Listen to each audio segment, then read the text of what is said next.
ao Botafogo? O Palmeiras ainda está nessa perseguição? Tem chance? O Verdão pode ser campeão brasileiro? Matematicamente está ali. E por nível de jogo também, né? Por nível de jogo. Se você apontar alguém com potencial, com omoplata, você gostou das omoplatas? Palmeiras tem omoplatas para encarar o Botafogo. A questão é mais matemática. E mais uma vez chega favorito ao derby, né? Isso tem sido uma constante nos últimos confrontos entre Corinthians e Palmeiras. Então eu vou repetir a pergunta que eu fiz aqui em relação ao Botafogo e Flamengo. O Corinthians jogando na sua casa com a sua torcida contra o Palmeiras, se o Corinthians ganhar, é zebra, professor? É surpreendente. Acabei de falar que clássico não tem zebra. Pra mim também Como esse é um clássico, não vou usar a palavra zebra. Mas surpreendente? Eu acho que mais surpreendente do que o Flamengo ganhar do Botafogo. Pelo nível de jogo, né? O nível de jogo do Corinthians foi muito baixo. Essa foi uma semana chocante do ponto de vista do posicionamento do Luxemburgo depois daquele jogo, em que até as paredes do estádio viram que o Estudiantes sobrou contra o Corinthians. E o Vanderlei foi meio negacionista em relação a isso, né? Ele tem que mexer na postura desse time para o derby.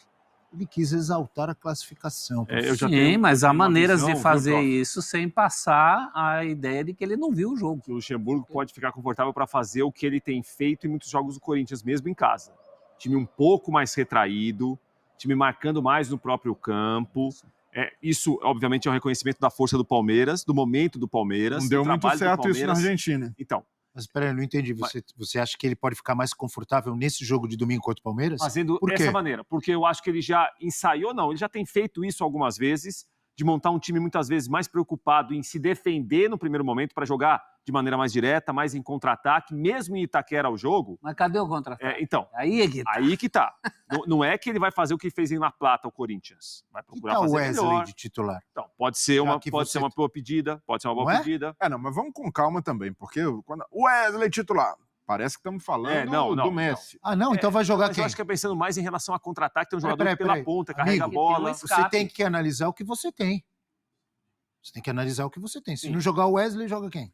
Romero e Juan Oliveira. Não, mas eu até entendo como proposta de jogo. Precisamos de um jogador de velocidade, alguém para escapar. Mas o Wesley é um jogador em formação e que oscila muito. Não pode ficar só com aquela imagem do Wesley. Os outros também oscilam, que estão jogando, amigo.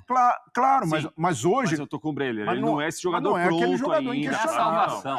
Exatamente. Até para não depositar uma responsa num garoto que daqui a pouco ele não entrega. Não serve mais. É o que tem para hoje. Beija a Santa e vai para o campo. Vocês são muito conservadores. Vocês falam que são dinizistas, mas na verdade vocês são totalmente diferentes do Fernando Diniz. Eu sou a favor da transgressão no futebol. Ideia, rasgar ideias. E se o garoto jogar, dá medo também, que logo ele está vendido. Se o garoto jogar, como é que é? Dá medo, porque vai ser vendido. É melhor não mostrar muito. Todo garoto tem que esconder, então? Deixa entrar uns 20 minutinhos. Meio termo, assim.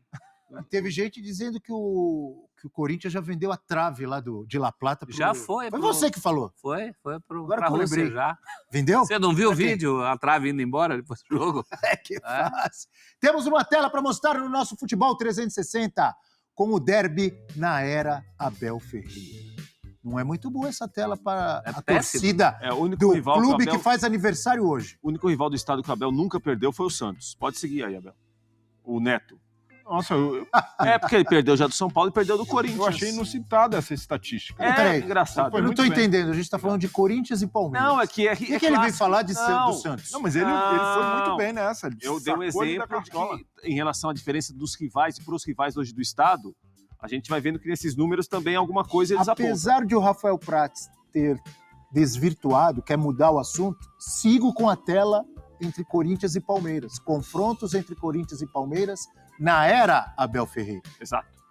Uma vitória do Corinthians. Com o Silvinho como treinador. 3 empates e 6 vitórias do Palmeiras. Bem lembrado, Prats. O único técnico que venceu Abel Ferreira, senhor professor Celso Zelt, foi Silvinho. Mas também o senhor e um monte de gente ficaram cornetando. Vencer só o Palmeiras também não adianta, né? Mas tem um peso, mas tem um peso diferente. Só o Palmeiras? Mas não aguenta. Palmeiras histórico. O campeonato não tem só o Palmeiras. É importantíssimo. Um monte de coisa que o Silvinho fez, que ficaram falando, aí estão vendo até hoje. Renato Augusto de centroavante de vez em quando. São erros, né? Não, é importantíssimo vencer o derby. Claro que é. Mas não é isso que vai determinar o futuro do técnico para sempre, né? Ultimamente, fora os ameaços, viu, Abel? Porque tem muitos desses empates aí com o Palmeiras superior. Em função muito da postura do Corinthians nesses jogos, né? Eu concordo com o Prates. Se eu fosse o Vanderlei, eu iria um pouquinho mais. Não é pecado jogar. Claro que não. Traído. Claro Desde que não. que você tenha um escape, que ele não tem tido.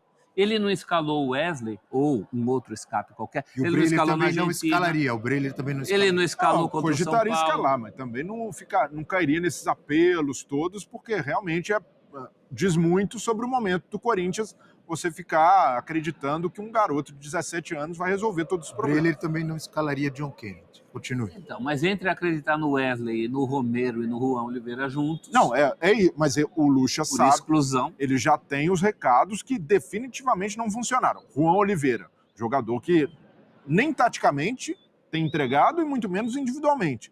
Então já é para se repensar.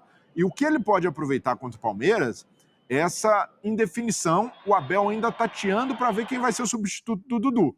Então, por mais que o Dudu não viesse sendo um jogador tão determinante em termos de participações diretas para gol, ele tem uma importância fundamental no time do Palmeiras. Opa, então, jogador de bola. Para substituir, talvez o Abel vai ter que mexer na estrutura da equipe, como mexeu na estrutura tática contra o Deportivo Pereira. Não acredito que ele vá manter essa ideia com os 3 zagueiros, que isso vai ser definitivo. Ele vai continuar fazendo testes e o Corinthians pode se aproveitar dessa brecha aí. Do Palmeiras ainda em fase de reconstrução pós-lesão do Dudu. Depois, nos dias seguintes à lesão do Dudu, falamos muito, obviamente, sobre os prováveis substitutos. Falamos muito de Endrick, falamos muito de Breno, não foi? E eu citei aqui Flaco Lopes. Ninguém deu muita importância. E o Abel foi na sua. Porque, não é que eu é que fui na dele. Eu acho, e fiquem à vontade se vocês pensam diferente, ele gosta e aposta muito no Flaco Lopes. Isso sim. Tanto a verdade que no ano passado, na semifinal contra o Atlético Paranaense, ele já apostou no Flaco Lopes. O Flaco Lopes ficou um tempo depois fora. Ele gosta, ele aposta, ele acredita. Depois teve uma fase que o Flaco Lopes voltou a fazer alguns gols. Eu lembro dele falando na entrevista coletiva. É um jogador que luta, que eu acredito, que blá, blá, blá.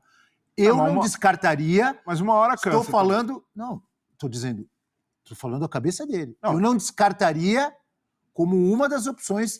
Para começar? Inclusive para jogar contra o Boca. Flaco Lopes, vocês descartam? Eu apostava muito... Eu não estou dizendo que eu apostaria, eu estou dizendo o Abel gosta dele. Não, eu apostava muito no meu time também, porque eu gosto muito do meu time. Apostava e só perdia. Uma hora eu falei, opa, tem que parar de apostar no meu time. Eu sei o que está passando. Então, você precisa parar de brigar com a realidade e o Abel já deu uma demonstração. Pô, Flaco Lopes, ele não consegue segurar a bola lá na frente. E não é... Ele gosta. Não, ele gosta. O jogador pode melhorar. Mas para domingo eu ficaria surpreso se começasse o Flaco Lopes. Eu vejo que... agora, logo assim, pensando a curto prazo.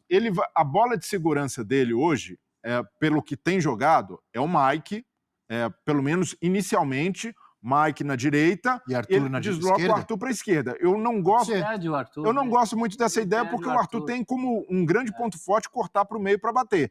Mas ainda assim é uma alternativa um pouco mais segura. Quer dizer que não posso jogar pelo lado esquerdo. Não quer dizer que não possa, mas ele tem um costume, ele está mais acostumado, e nós vimos os melhores jogos do Arthur pela direita. Ele quase fez um gol contra o Pereira entrando pela esquerda, né? Teve uma oportunidade. Assim como o Di Maria está mais acostumado a jogar pela direita. O que ele fez contra a França do lado esquerdo na final da Copa? Ganhou o jogo ali. São muito radicais. Eu queria ser o Abel e não o Vanderlei, mesmo com esse problema aí. Porque ele ainda tem o John que a gente mas ainda o Vanderlei tem bons jogadores, prof. É claro que é um momento pior. O Palmeiras chega, obviamente... Fala família palmeirense, se você não quer perder nenhuma notícia do nosso Verdão em primeira mão, já se inscreve nesse canal agora. Endrick volta a jogar e se vê um pouco triste. Eibar avisa, penso no melhor para o Palmeiras. A atacante reaparece em campo após 3 jogos, lamenta a escassez de chances, mas afirma estar mais calmo para buscar espaço.